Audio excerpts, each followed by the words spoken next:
Okey, Assalamualaikum dan selamat sejahtera kepada semua pelajar. Saya harap hari ini semua sihat sejahtera. Okey, so untuk hari ini kita akan masuk bab 8 iaitu bab graf fungsi. Okey, so ni adalah bab baru. So saya harap awak bersedia dengan buku teks sebab saya akan gunakan contoh-contoh daripada buku teks. Okey, so kita akan masuk graf fungsi. Okey, so yang pertama sekali dalam bab graf fungsi ni awak kena tahu adalah fungsi. Okey, yang di bahagian atas ni yang awak nampak ada dua bulatan. Dalam tu ada A, B, C, D, E, F. Yang ni sebenarnya adalah rajah anak panah yang mewakili fungsi. Okey, so yang di sebelah kiri adalah set A yang mana ini adalah kita panggil dia sebagai input ataupun unsur-unsur yang di dalam dia A, B, C ni adalah objek. Okay, input ni juga kita panggil dia sebagai domain.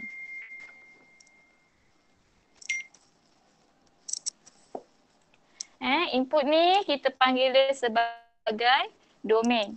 Okay, so yang di sebelah kanan pula, yang di sebelah kanan adalah set B. Set B ni adalah output.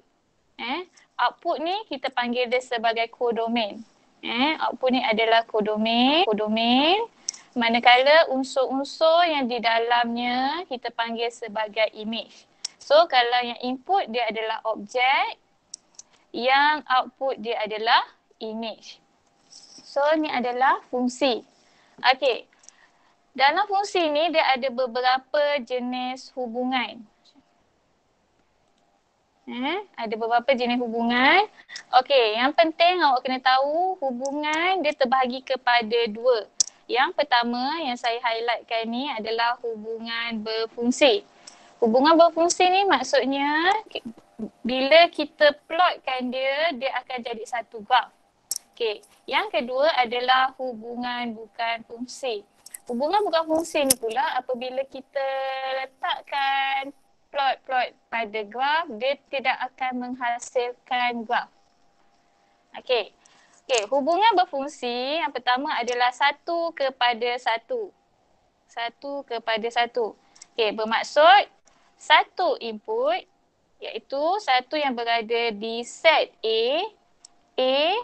Dia akan set A ni akan dimetakan ke set B. So A adalah input dia dan output dia adalah D. B adalah input, output dia adalah E. C adalah input dan F ni adalah output dia ataupun kita boleh cakap A adalah objek, image dia adalah D.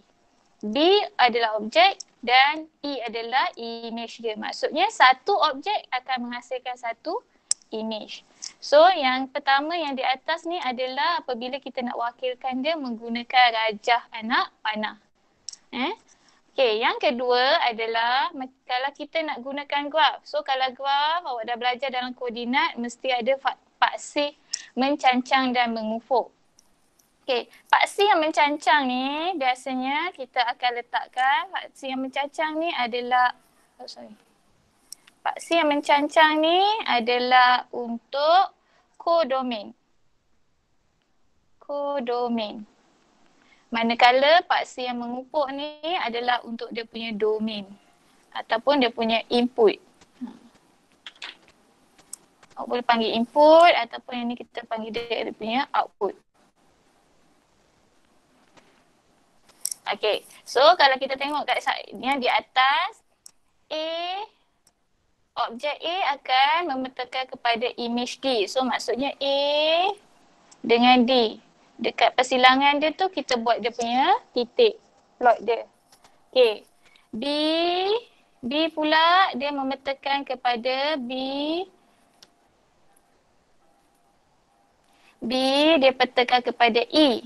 So kalau kita nak plotkan B dekat persilangan antara B dengan E, so dekat situ kita plotkan dia. Okay? Okay.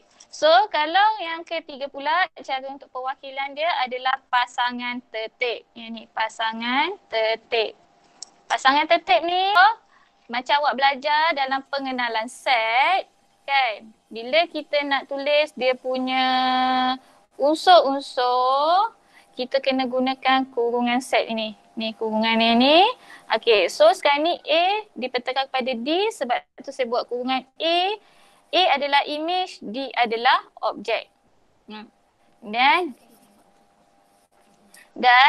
B adalah image, E adalah objek. Okay, yang di hadapan mestilah dia punya objek. Yang di belakang mestilah dia punya image. Okay.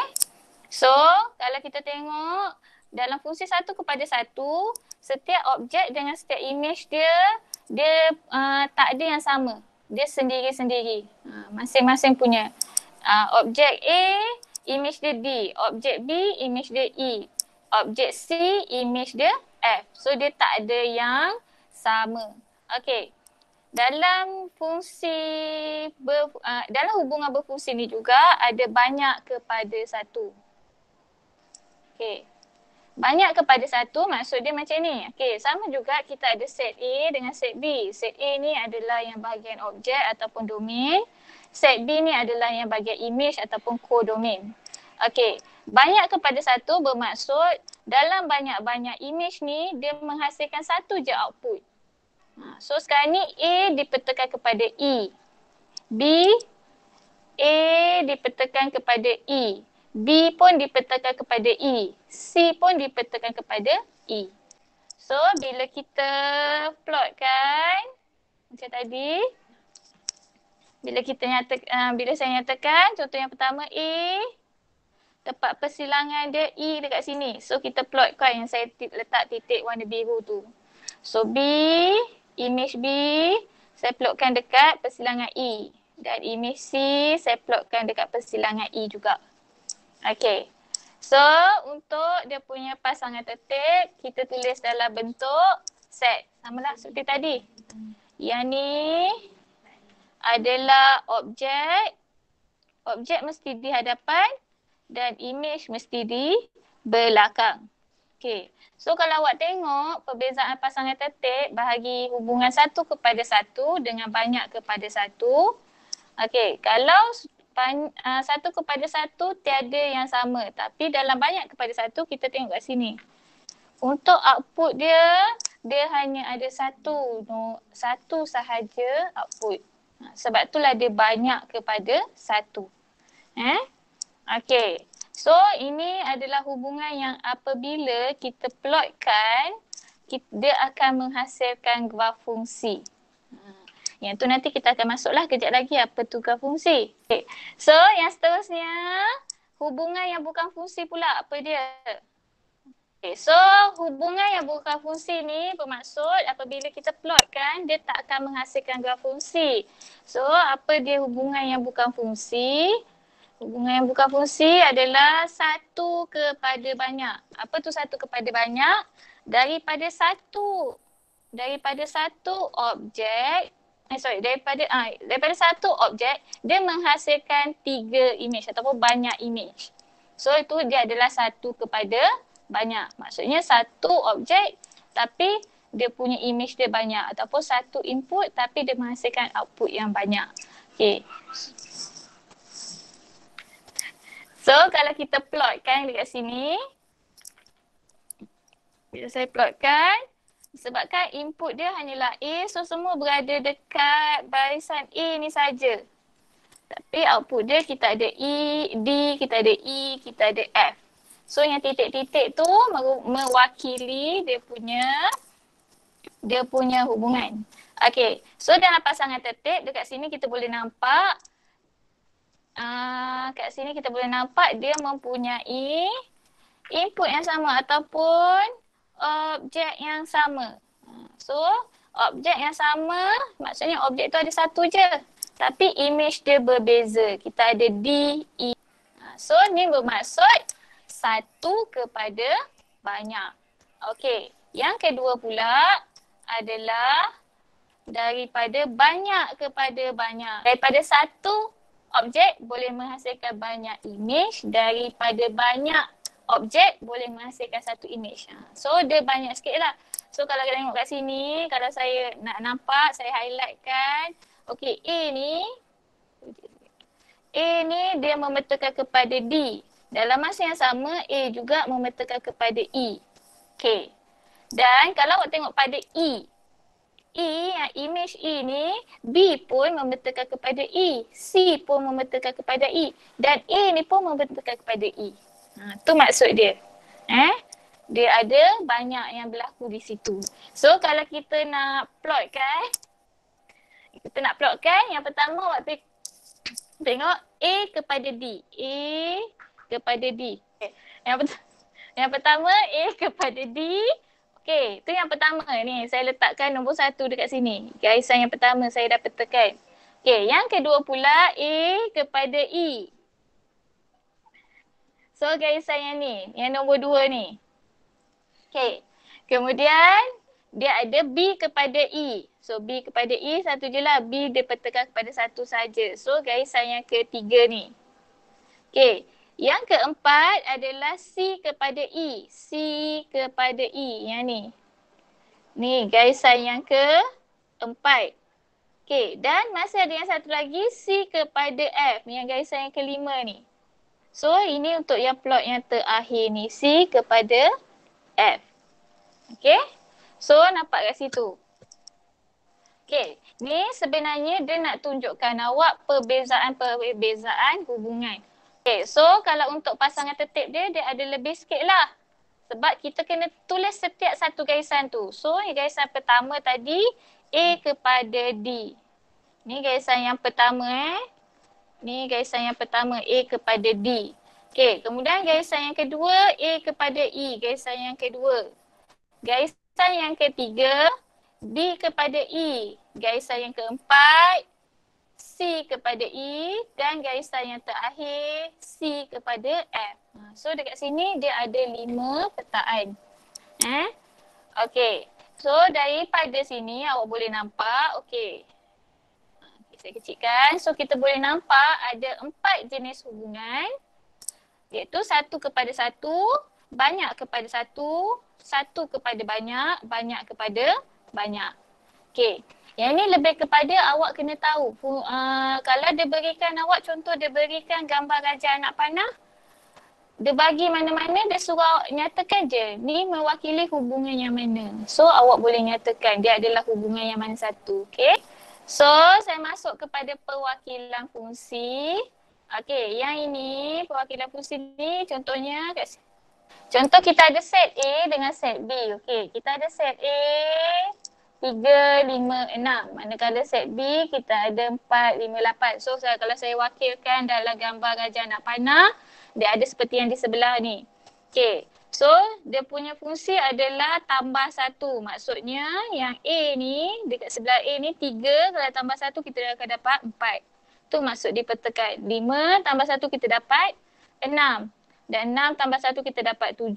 Dan kalau awak tengok kat sini ada 1 ni tak ada line, tak ada garisan kan, tak dipetakan 5. Tapi kita masih perlu tulis sebab dia ada dalam set B. Okey, so kalau kita nak senaraikan kat sini, apa dia punya domain? Okey. Okey, contohnya kat sini, domain ni maksudnya semua yang ada dalam set tersebut. Okey, so domain yang kita tahu adalah dia adalah bahagian input. So domain dia awak kena tulis dalam bentuk set 3, 5, 6. Okay, kodomain pula, kodomain adalah yang bahagian output iaitu set B. So kodomain kita kena tulis dalam bentuk set juga. 4, 5, 6, 7. Kena tulis semua sekali untuk kodomain. Okay, objek. Objek bermaksud yang berada dalam set A tapi dia bukanlah dalam bentuk set. So awak perlu tulis dia. Awak hanya perlu senaraikan 3, 5, 6. Okay, manakala image adalah yang dipetakan sahaja. Bermaksud kat sini, kita tengok yang ada anak panah ada 4, 6 dengan 7. 5 tak ada. So 5 bukan image. So kita punya image adalah 4, 6, 7. Okey. Julat adalah subset bagi kodomain yang dipetekan. Maksudnya julat dengan image dia akan mempunyai nombor unsur yang sama. Tapi julat kita tulis dalam bentuk set. So julat adalah set 4, 6, 7. So awak tengok ada perbezaan bagaimana nak tulis domain, kodomain, objek, image dan julat. Okay, so dalam bentuk pasangan tertib pula, kita kena buat dalam bentuk set dan dia ditulis macam koordinat. Maksudnya perlu ada 2. So kalau kat sini 3 dipetakan kepada 4. Okay, 5 pula dipetakan kepada 6.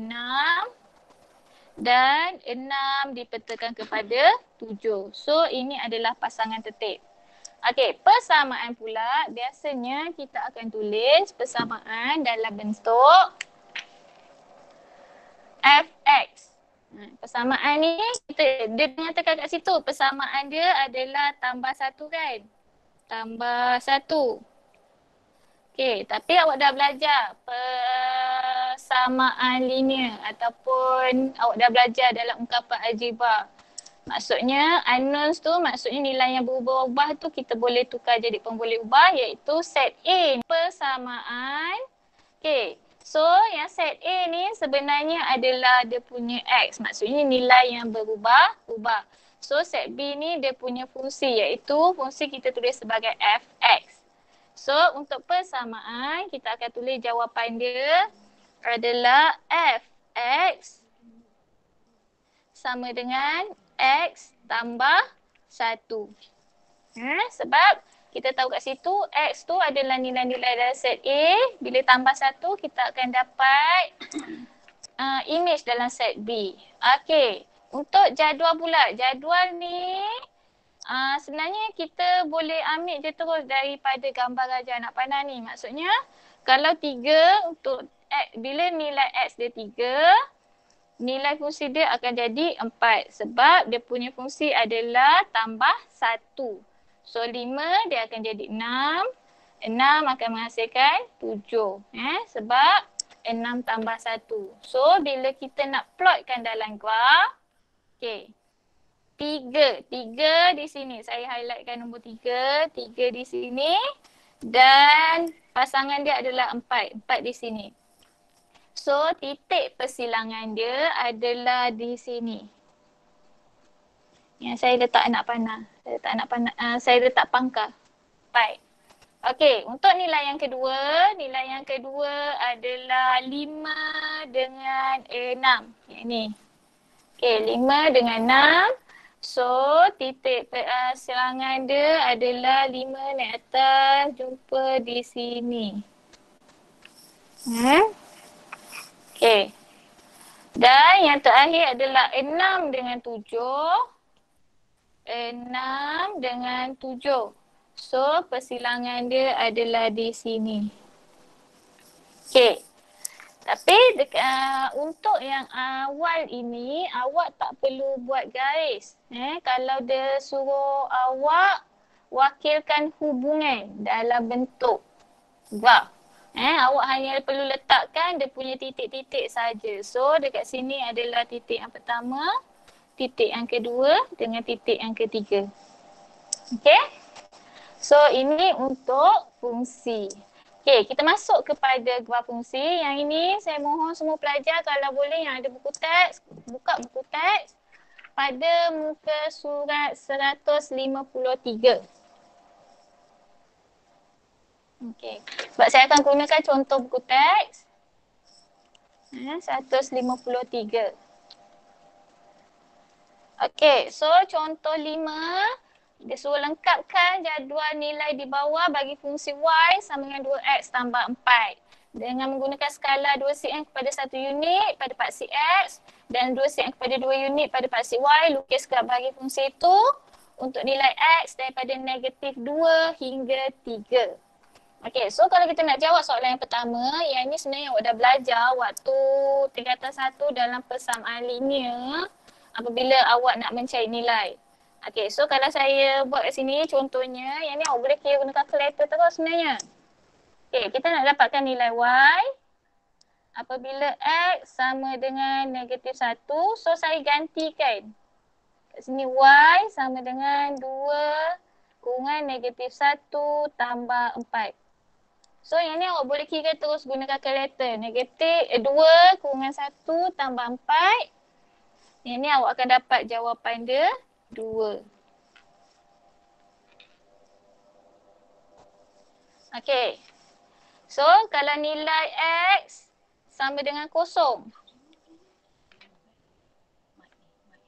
Maksudnya kita gantikan nilai X 2 kurungan sifar tambah 4. So yang ni awak boleh terus kira guna kalkulator. 2 dan 0, 0 tambah 4 kita dapat Y sama dengan 4. Okay, dan satu lagi adalah apabila X sama dengan 2. So Y sama dengan 2 kurungan 2 tambah dengan 4. Okay. So, kita akan dapat 2 darab 2 adalah 4 tambah 4, Y adalah 8. Okay. So, kita boleh masukkanlah dalam jadual tu dekat ruang-ruang yang kosong. Kalau dalam buku teks awak dia ada jawapan kan sebenarnya. So, saya cuma terangkan, tunjukkan. So, kat sini 2, 4, 8. Okay. Okay. So dia minta dalam soalan ni, okay, penting kalau awak dapat soalan macam ni, dia dah bagi tahu dia nak skala 2 cm kepada 1 unit untuk paksi X. Okay, so saya teruskan tadi. Okay, so yang dalam soalan ni juga dia nyatakan dia nakkan graf ni hanyalah nilai X tu daripada negatif 2 dengan 3. So, kita boleh tulis kan dalam buku teks awak dia dah nyatakan kita boleh tulis dia punya julat dia adalah negatif 2 dengan 3 seperti ini. Okay, so bermaksud kalau dalam buku teks awak ni dia dah sediakan graf ni kan. Okay, kita tengok, kita cek sama-sama graf ni. Dia kata dia nak untuk paksi Y, kalau saya tunjukkan dekat sini. Paksi Y adalah yang saya highlightkan dengan warna hijau. Ni adalah paksi Y. Okey, dia nak skala dia pula adalah 2 cm untuk 2 unit. Okey, dia dah tunjuk dah dekat sini. Saya terangkan sedikit yang mana dia tunjukkan. Okey, yang ini. Okey, bermaksud kotak kecil-kecil ni apabila awak kira dia ada 10 kotak, dia sebenarnya adalah 2 cm. So, setiap 10 kotak ni nilai dia adalah 2. Sebab tu kalau awak tengok pada graf ni, dia tulis 2, 4, 6, 8, 10. Ya, tu untuk paksi Y. Okey, untuk paksi X pula. Okey. Untuk paksi X yang saya highlightkan dengan warna kuning. Ni adalah paksi X. Okey. So skala dia pula dia kata 2 cm kepada 1 unit. So sama jugalah. Untuk 10 kotak ni, di antara 10 kotak ni dia adalah 2 cm. So 10 kotak ni nilai dia kita gunakan 1, 2, 3. So tadi dia dah bagi tahu dia nak hanya bermula dengan negatif 2 hingga 3 untuk nilai X. So awak tak perlulah buat sampai 10, negatif 10 sampai 10 ke hujung, tak perlu. Sebab dia dah nyatakan dalam soalan. Okey, dan kita tengok balik kepada kita punya jadual. Okey, nilai yang pertama negatif 2 sifar. Okey, dalam buku awak dia dah tandakan. Saya terangkan sikit tanda tu. Okey, negatif 2 sifar dekat sini. Saya guna warna. Saya gunakan warna hijau lah sebab beza sikit. So dekat sini adalah negatif 2 sifar. Okey, titik yang kedua adalah 2. Maksudnya nilai X dia 1, ni 1, nilai Y dia 2. So persilangan dia di sini. Bermaksud bila awak gariskan ataupun awak letakkan pembaris, Bila kita gariskan daripada 2 kat sini dengan daripada negatif 1 dekat sini, dia akan bertemu dekat yang saya tanda pangkah warna hijau tu. Tu maksud dia. Okay. Okay, so kat sini dia dah plotkan semua titik, sifar. So untuk titik yang ketiga, kalau awak tengok dalam buku teks awak, untuk sifar dengan 4. So samalah, maksudnya daripada sifar nilai sifar ni, X ni, sifar ni maksudnya garis ke atas dan berada di 4. So saya letakkan tanda dia dekat sini. Okey, yang seterusnya adalah 16, bermaksud daripada 1 ni, nilai X ni 1, saya naik atas 1 kat sini dan juga 6 di sini. So persilangan dia adalah di sini. Okey, dan seterusnya lah 2, kita ada 2, 8 dan kita ada 3, 10. Kena ingat untuk nombor yang pertama ni adalah nilai X, yang ni dah belajar dalam koordinat. Yang kedua adalah nilai Y. Okey? Okey, so garisan tadi daripada titik-titik tu kita sambungkan, kita akan dapatlah garisan yang berwarna pink ni. Okey, disebabkan dia adalah garis lurus, disebabkan dia adalah garis lurus, awak wajib guna pembaris. Tak bolehlah sengit-bengit. Kena tegak. Tu saya highlight kan. Tapi bila awak jawab, mestilah dia dalam satu garisan sahaja. Faham? Okay. So ini adalah fungsi linear. Fungsi linear bentuk dia adalah seperti ini. Okay, saya masuk sedikit. Yang ni tak ada dalam buku teks awak. Okay, untuk fungsi linear untuk fungsi linear positif, dia punya bentuk graf dia awak akan dapat seperti soalan ni naik ke atas. Okay, tetapi kalau negatif, dia akan jadi terbalik. Dia akan turun ke bawah seperti ini. So, ini adalah untuk fungsi linear. Okay. Okey, saya masuk muka surat 154. Okey, 154 dia berikan fungsi dia adalah X kuasa 2 tolak 2X tolak 3. So kat sini awak tengok, yang pertama sekali awak tengok dia ada X kuasa 2. Dia ada X kuasa 2. Okey, dia dah berikan jadual, dia suruh lengkapkan jadual. Okey, so yang pertama sekali apa yang awak perlu buat, awak kena lengkapkanlah jadual. Okey, so saya masukkan dulu nilai yang dia nak adalah bila X sama dengan negatif 1. So Y saya gantikan kat situ, negatif 1 kuasa 2 tolak 2 kurungan negatif 1 tolak 3. Okay, yang ni awak kena masukkan dalam kalkulator. Negatif 1 kuasa 2 tolak 2 dan kurungan negatif 1 tolak 3. So yang ni bila awak kira dia akan dapat Y dia adalah sifar. Okay. So, bila X sama dengan 1 pula, Y sama dengan 1 kuasa 2 tolak 2 kurungan 1 tolak 3. So 1 kuasa 2, 1 tolak 2 dan 1 tolak dapat 2. So maksudnya 1 tolak 2 tolak 3. So kita dapat negatif 4. Okey, dan apabila X sama dengan 2. So Y sama dengan 2 kuasa 2 tolak 2 kurungan 2 tolak 3. So 2 kurungan 2, 4. 2 dan 2, 4. So 4 tolak 4 tolak 3, kita dapat negatif 3. So saya masukkan dalam jadual sifar negatif 4, negatif 3. Okey. So bila kita nak plotkan pula.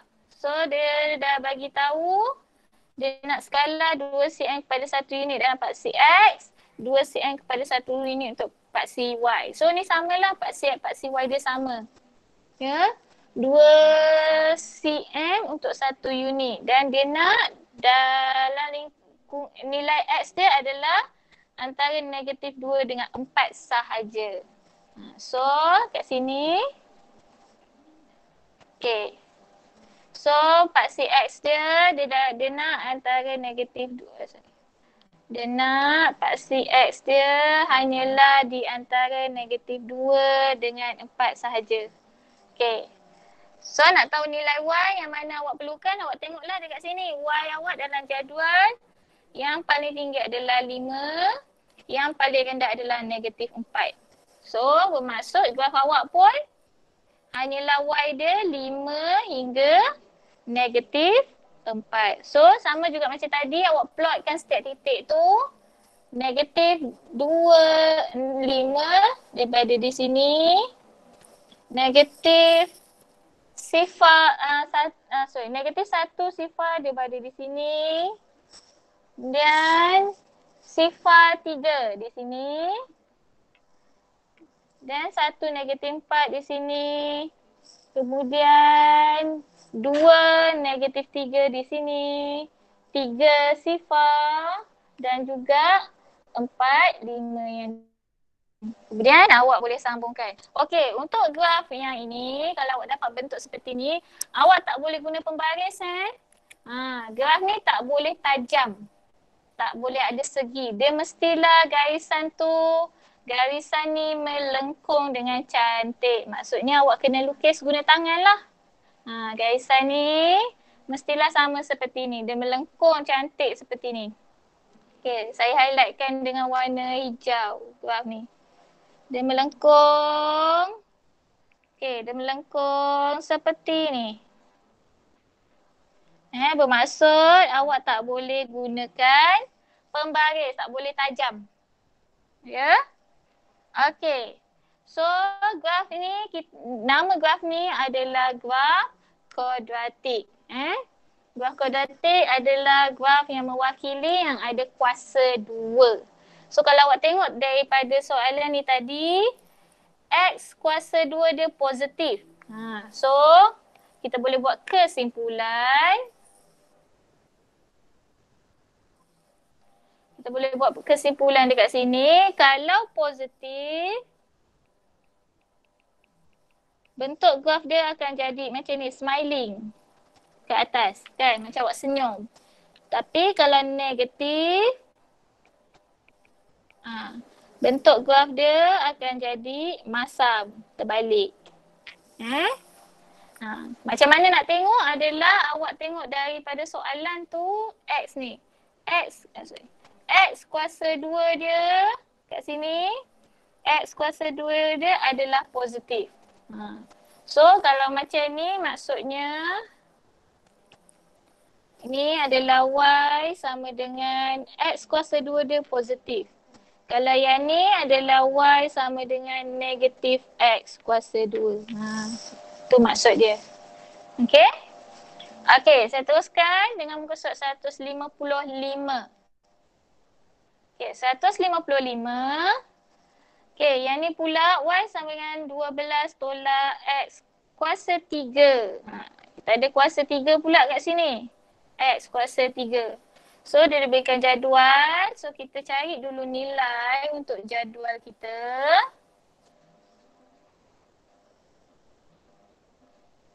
Okay, sorry. So nak carikan nilai untuk jadual yang bahagian kosong je lah. Apabila X sama dengan negatif 2. So Y sama dengan 12 tolak kurungan negatif 2 kuasa 3. So boleh kira guna kalkulator. Awak akan dapat nilai dia adalah 20. Okey, manakala X sama dengan 1, so Y sama dengan 12 tolak 1 kuasa 3. So Y akan dapat jawapan dia adalah 11. Dan apabila X sama dengan 2, so Y sama dengan 12 tolak 2 kuasa 3. So kita akan dapat nilai Y adalah 4. So saya masukkan dalam jadual 20, 11 dengan 4. Okey. Bila awak dah masukkan nilai, maksudnya awak dah masukkan nilai X, awak boleh terus kira guna kalkulator. Okey. So dia nakkan graf dia pula. Skala 2 cm pada 1 unit untuk paksi X. 2 cm kepada 5 unit untuk paksi Y. Dan skala julet untuk X adalah di antara negatif 3 hingga 3. So kalau kita tengok dekat bawah, nilai X dia hanyalah di antara negatif 3 dengan 3. Okay. So sama juga kita plotkan setiap titik-titik dia. Kalau kat sini kita ada negatif 3 dengan 39. Negatif 2 dengan 20. 1, 13. Sifar 12. 1, 11. 2, 4. Dan 3, 15. Okay. Dan kalau awak tengok bentuk dia seperti bentuk S kan. Okay. So yang ni pun sama. Awak tak boleh gunakan pembaris. Awak perlu lukis menggunakan tangan selembut yang boleh. Ya. Ikut di antara titik ni bersambung tanpa dia bersegi. Dia tak boleh bersegi-segi ya. Tak boleh ada yang tajam. Okay. Okay, so fungsi ni adalah fungsi kubik. Fungsi kubik dia diwakili dengan garis lengkung. Muka 156. Okay, yang ni pula fungsi dia Y sama dengan 24 per X. X berada di bawah. Okay, so untuk pengetahuan awak, apabila X ni berada di bawah, dia boleh juga ditulis seperti ini. Y sama dengan 24 X kuasa negatif 1. Itu bermaksud X tu sebenarnya di bawah. Kita bahagi dengan X. Okay, so kita cari nilai dia apabila X sama dengan negatif 3. Jadi Y adalah 24 bahagi 3. So boleh terus congak kan, Y sama dengan 8, negatif 8, sorry. Ada negatif sebab negatif 3. Okay, so apabila X sama dengan 1, so Y sama dengan 24 bahagi 1. So Y sama dengan 24. Dan apabila X sama dengan 4, Y sama dengan 24 bahagi dengan 4, maka Y sama dengan 6. Okay, so kita masukkan dalam jadual. Okay, bila awak dapat nilai-nilai ni, biasanya dalam periksa, satu nilai satu markah. So dekat sini je awak dah boleh dapat markah yang banyak. Baru masuk nilai je. Okay, kemudian kita lukis pula graf. Okay, tadi dia nak skala dia 2 cm kepada 1 unit untuk paksi X, 2 cm kepada 5 unit untuk paksi Y, dan dia punya julat X dia adalah antara negatif 4 hingga 4. Okay. So julat untuk dia punya paksi Y dia adalah antara negatif 4 hingga 4. Okay. Dan untuk paksi Y, nilai yang paling tinggi adalah 24. Nilai yang paling rendah adalah negatif 24. Dan skala dia adalah 5. So maksudnya kita buat dalam sifil 5. So, yang lebih besar daripada 24 adalah 25 dengan negatif 25. Macam itulah awak nak tentukan berapa awak punya panjang graf tu. Okay. So, yang ni paksi X dia setiap satu ni satulah 1, 2, 1, 2, 3, 4. Okay, manakala paksi Y dia kita dalam sifil 5 lah untuk setiap 10 kotak ni 5, 10, 15, 20, 25. Okay, kemudian kita plotkan kita punya titik-titik ni. Okay, bermula dengan negatif 46 di sini, negatif 38 di sini, negatif 2, 12 di sini, negatif 1, 24 di sini. Yang ni awak kena baca betul-betul lah. Maksudnya 2 negatif 12. Contoh saya ambil negatif 12 ni maksudnya dekat kotak 10 ni kita tambah 2. So dia dekat sini. Kena kira betul-betul. Kotak 10 ni kita kena tambah 4 sebab setiap satu ni adalah 5 unit. So bermaksud 2 kotak kecil mewakili 1 unit. Okay. Yang ni awak kena tengok betul-betul. Okay. Kemudian 1, 24. Kemudian kita ada 2, 12, 3, 8 dan yang terakhir 4, 6. Okay, kalau awak tengok titik-titik ni dia berada di sukuan yang berbeza. Kalau awak ingat lagi, yang ini adalah sukuan 1. Okay, manakala yang di sebelah sini, ini adalah sukuan 3. Sukuan 3. Suku, sorry. Dia. Sukuan 1. So, dia berada di sukuan yang berbeza. So, bila berada di sukuan berbeza, awak tak perlu cantum gabung dia lah. Dia memang tak bertemu. So, kita buat garisan. Yang ni pun dia akan menghasilkan garisan yang melengkung. So, kita dapat yang ni.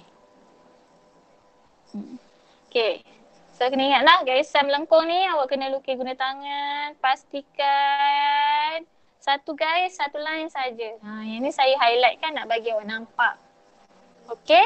So, ni nama dia, nama pula graf ni adalah fungsi salingan.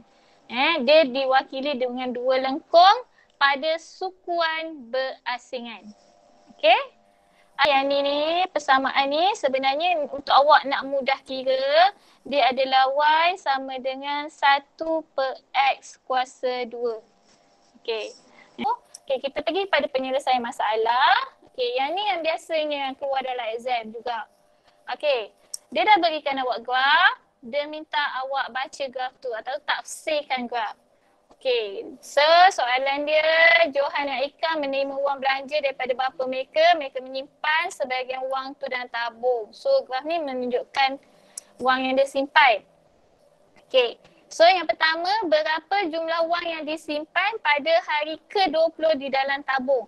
Okay, so sebenarnya awak tak perlu nak kira setiap hari. Sebab kita dah ada graf. Okay, kita boleh terus gunakan graf. Hari ke-20, hari maksudnya kita gunakan yang di bawah ni, bilangan hari. Okay, 20. So 20 di sini, saya gariskan 20. Saya guna 20 di sini, saya gariskan 20. Ini adalah garisan 20. Yang berwarna merah ni, saya buat anak panah ke atas tu adalah garisan 20. So, dia nakkan berapa wang yang disimpan oleh Johan dan Erika pada hari ke-20, kita baca seorang-seorang. So, Johan 20, dia bersilang di sini. Dia punya, saya guna warna hitam. Johan bersilang di sini. So, apabila saya baca ke sini, okay, Johan dia berjaya simpan adalah RM 80. Okay. Erika pula, Erika dia bersilang di sini. So, saya gariskan, Erika saya baca ke tepi. So, Erika sebenarnya dia berjaya simpan adalah RM60. So, mudah tak sebenarnya? Awak perlu baca daripada graf sahaja. Okay, B pula. Bilangan wang Johan dan Ika mempunyai jumlah yang sama. Jumlah yang sama maksudnya dua garisan dia, dua graf dia bertemu dekat tempat yang sama. So, dia dekat tempat yang sama adalah dekat sini. Kan, dia nakkan bilakah. Bilakah maksudnya dia nak hari ke bila. So, kita baca ke bawah. So, hari ke, jawapan dia hari ke 10.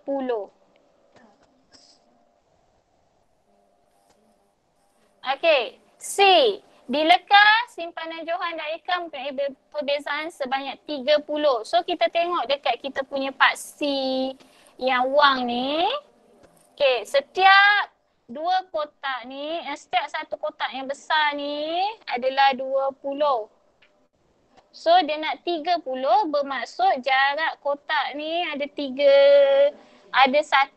So 1,5 kotak kita tengok kat mana? Adalah 1,5. Okey, jadi dia nakkan bila. Bila maksudnya hari lah, hari ke berapa. So kita baca dia ke bawah. Ke bawah maksudnya hari ke 25. Okey. Dan D, bapa mereka berjanji memberi hadiah kepada seorang daripada mereka yang punya wang yang paling banyak selepas sebulan. Selepas sebulan maksudnya 30 hari kan?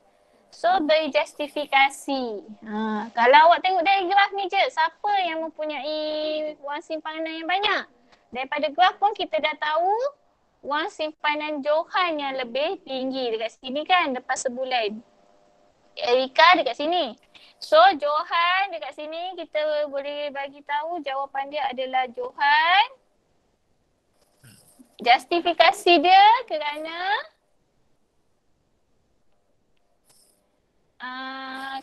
graf Johan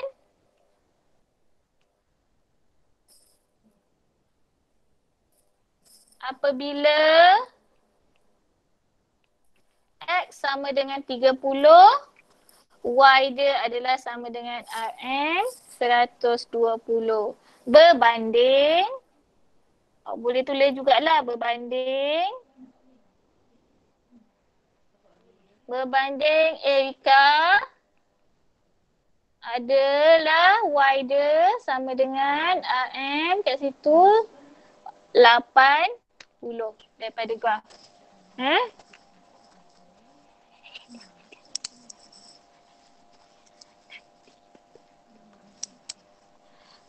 Okey, saya teruskan dengan contoh yang seterusnya. Contoh 15 pula, dalam permainan animasi kartun Jiban melompat dari satu blok batu. Pada yang sama, sebiji batu akan dibaling ke arahnya menjatuhi Jibam. Dua fungsi Y sama dengan 6 tambah X sama dengan X kuasa 2 mewakili pergerakan Jibam. So ada gambar ni kan, dia dah tunjuklah bahawa yang melengkung ni adalah untuk Jibam.